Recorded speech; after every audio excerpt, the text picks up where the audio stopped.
বাংলাদেশের রাজনৈতিক অঙ্গনের একজন পরিচিত ও আলোচিত নাম সালাউদ্দিন আহমেদ। রাজনীতি, সংগ্রাম, কারাবরণ সব মিলিয়ে তার জীবন যেন এক দীর্ঘ লড়াইয়ের গল্প। কিন্তু রাজনীতির বাইরে একজন মানুষ হিসেবে তিনি কেমন? আজকের ভিডিওতে আমরা জানাবো তার অধেকা পারিবারিক জীবন। সালাউদ্দিন আহমেদ বিএনপির একজন গুরুত্বপূর্ণ নীতি নির্ধারক হিসেবে পরিচিত।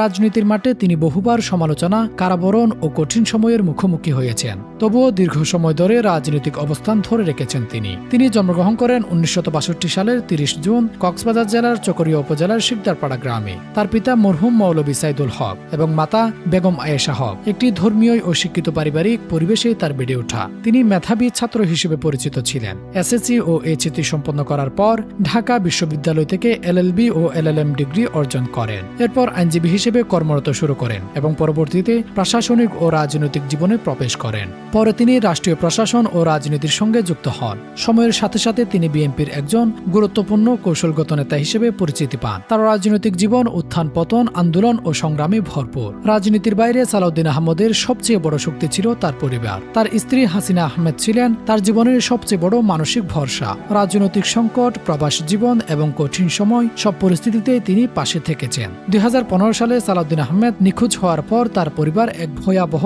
অনিশ্চয়তার মধ্যে পড়ে যায়। সে সময় তার স্ত্রী সন্তানদের আগলে রেখে দীর্ঘ সময় ধরে অপেক্ষা ও সংগ্রাম চালিয়ে যান। পরিবারের এই ধৈর্য ও ভালোবাসা তাদের সম্পর্ককে আরও শক্তিশালী করে তোলে।